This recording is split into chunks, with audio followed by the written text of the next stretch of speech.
Hello everyone, welcome to the English class. Today we'll do Unit 4 and we are going to do a poem.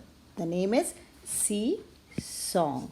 Okay, so have you ever collected shells? क्या कभी आपने shells collect करें समुद्र के किनारे से? Enjoy this poem about a shell that sings. Okay, so let's begin.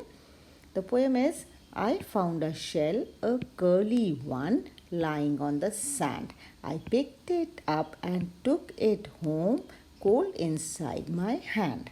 मतलब ये बच्चा छोटा है, इसने समुद्र के किनारे आई फाउंड अ शेल, इसे एक शेल मिला जो कि कैसा है, कर्ली यानी घुमा घुमा हुआ है. ये देखो यहाँ पिक्चर में कर्ली है ना, ऐसे घुमा घुमा हुआ, घुमा घुमा. इसलिए लाइंग ऑन द सैंड, कहाँ पे मिला था, सैंड के ऊपर. देखिए यहाँ और बहुत सारे लाइंग ऑन द सैंड हैं. And then he picked it up. I picked it up and took it home. उस बच्चे ने उसको उठा लिया, पिकअप करा एंड उसको घर लेके गया. टुक इट होम.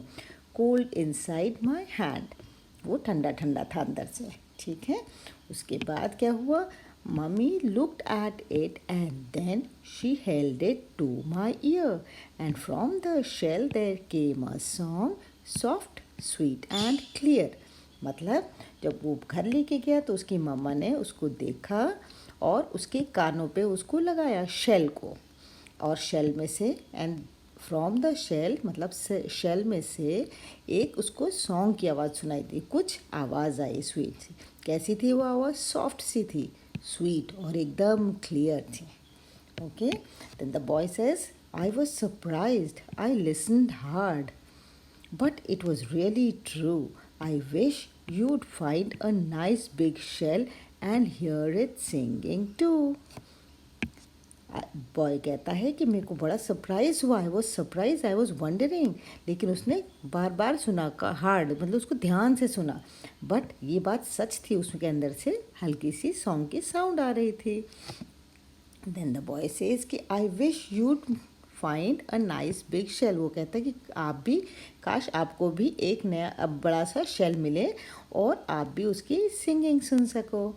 ठीक है, okay. So the new word जो हमने इस पोएम में सीखे हैं वो कौन से हैं, शेल. ये देखिए पिक्चर बनी हुई है ना शेल की, यहाँ पर ये शंख जिसे कहेंगे. तो शेल ये वाला, और फिर held.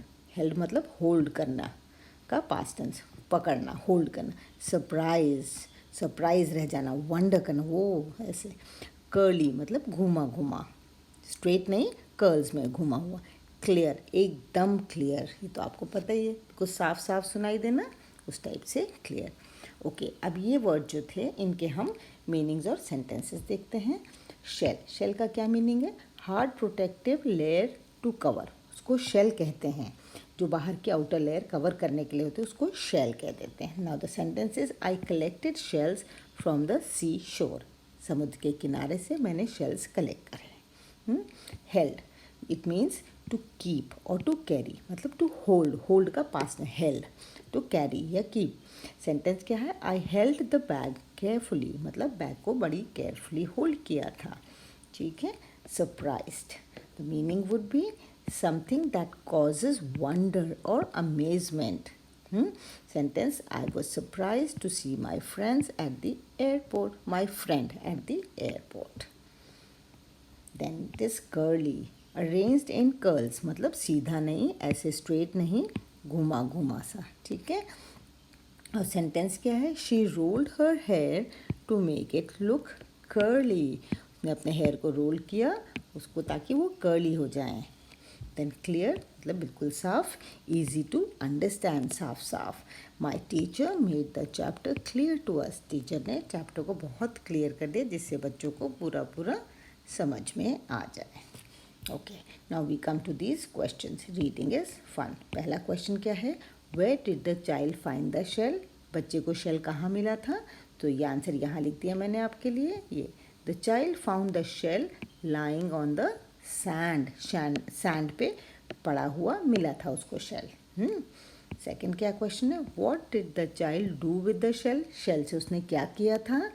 The child picked up the shell and took it home, उसको उठा के घर लेके गया था. ओके, थर्ड क्वेश्चन क्या है then, what did the child hear, उसको क्या सुनाई दिया था. द चाइल्ड हर्ड, हियर का past tense, heard a soft clear and a sweet song from the shell. Okay, then word building.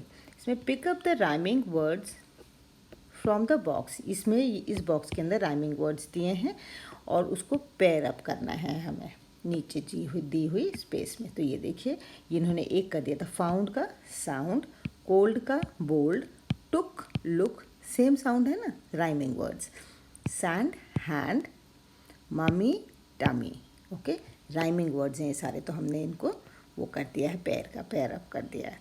Then comes these, दे है fill up the words with opposite blanks with opposite words. इन blanks में, ये जो blanks दिए थे इसमें opposite words हमने लिखने हैं। तो हमने क्या लिखा है, found lost, hard soft, inside outside, took gave, big का small, came went. Okay, then अभी ये भी हैं, इनको देख लेते हैं। पिक का क्या होगा, drop, true false, curly straight, cold hot, sweet bitter, tall का होगा short. Okay, then let's see this, let's write. The sea is big. The sea is big. It is very, very big. You cannot see the other side of the sea. You can cross the sea in a ship. But you must go for many, many days. ये कह रहे हैं कि sea is big. It is very, very big. हमें you cannot see the other side. sea का other side हम नहीं देख सकते ना। कभी आप लोग गए समुद्र पे, तो अगर आप एक तरफ खड़े हैं तो उसका एंड आपको नहीं दिखता क्योंकि इतनी बड़ी होती है ना। But you can cross the sea को आप क्रॉस कर सकते हैं किस चीज़ में बैठ के, शिप में।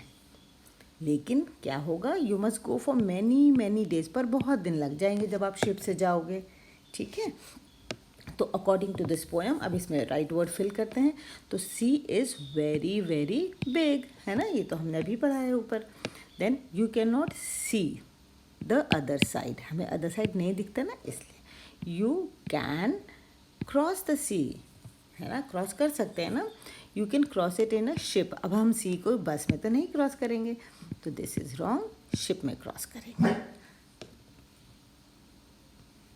Then read the following. Silence. Bird sings, phone rings, people talk, dogs bark, cow moves, cock crows, bees buzz, children hush. मतलब इसमें साउंड्स बताएंगे सबकी कि कौन क्या साउंड बनाता है। ठीक है, okay. Now according to that, अगर हमें यहाँ पर इन्होंने कहा कि मैच करो, तो birds singing, cow says move, तो cow is moving, where is it, here it is, है ना।